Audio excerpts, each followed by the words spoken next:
So eto na nga po, game day na, ikalawang laban na ng Gilas Pilipinas kontra naman po sa koponan ng Thailand. And well guys, mukhang medyo may lamang na naman tayo sa height advantage. Hindi rin po ganun kalakas or kagagaling ang koponan nga po ng Thailand.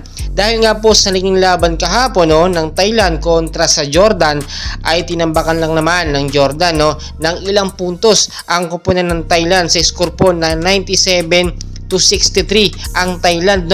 Ang laki po ng guwat ng score nila at nakita naman natin dito, hindi rin talaga ganun kalalakas pumuntos ang koponan ng Thailand. So ang babantayan lang po talaga natin dito ay si Chanatip Jakraw, which is merong nag-average ng height na 6'8". Tapos ito pong kanilang scoring points, yung pinakamalakas pumuntos sa kanila na si Liz, which is kahapon po nag-average siya ng score ng 13 points, 3 rebounds, 5 assists, 1 steal, and 1 block.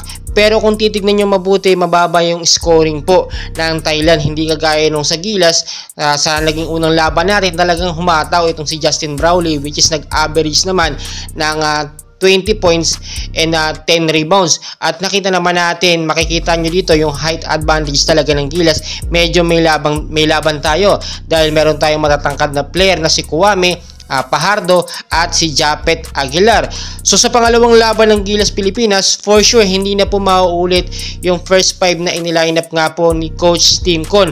Mababago yan kasi mababasa ng pupunan ng Thailand yung ating line up. For sure, babaguhin na ng kaunti ng rotasyon nitong si Coach Tim Con at paglalaroin, siyempre, bibigyan ng maayos na oras ang bawat mga players. So, kung titignan po ninyong mabuti, hindi naman natin sinasabi talaga na super mahina din ang koponan ng Thailand, Malakas din naman sila at nakapagbigay na sila ng karangalan sa kanilang bansa noong mga nakaraang mga Asian Games. At kung titignan nyo mabuti, sa sitwasyon natin dito, dahil nga maganda ang sistema ang pinapatupad ni Coach Tim Con, ay di hamak naman na mas may lamang tayo or mas nakikita natin yung advantage na tayo mananalo. Ang super paghahandaan lang po talaga ng Gilas Pilipinas ngayon yung sistema na gagawin nila kontra sa koponan ng Jordan. Mabigat po kasi yun.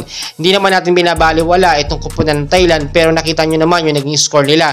Hindi nagkakalayo, ang laki ng agwat talaga at talagang parang yung nangyari sa laban ng Gilas Pilipinas kontra sa Bahrain na talagang tinambakan natin yung Bahrain. Ito naman Jordan, tinambakan ng Thailand, which is titignan natin ngayon kung ano yung magiging performance ng Gilas Pilipinas sa kanilang pangalawang laban, and hopefully panibagong sistema na hindi mababasa ng kalaban ang gawin ni Coach Tim Con. At ito po ang ating magagawa, suportahan natin ang ating Gilas Pilipinas sa kanilang pangalawang laban, and hopefully manalo sila at makapasok po sa next round. Patuloy ko kayong i-update, and please huwag yung kalimutan mag-like and subscribe. Mamaya po gagawa tayo ng paraan makapag-live para makapanood kayo ng actual game ng Game 2 ng Gilas Pilipinas kontra sa Thailand.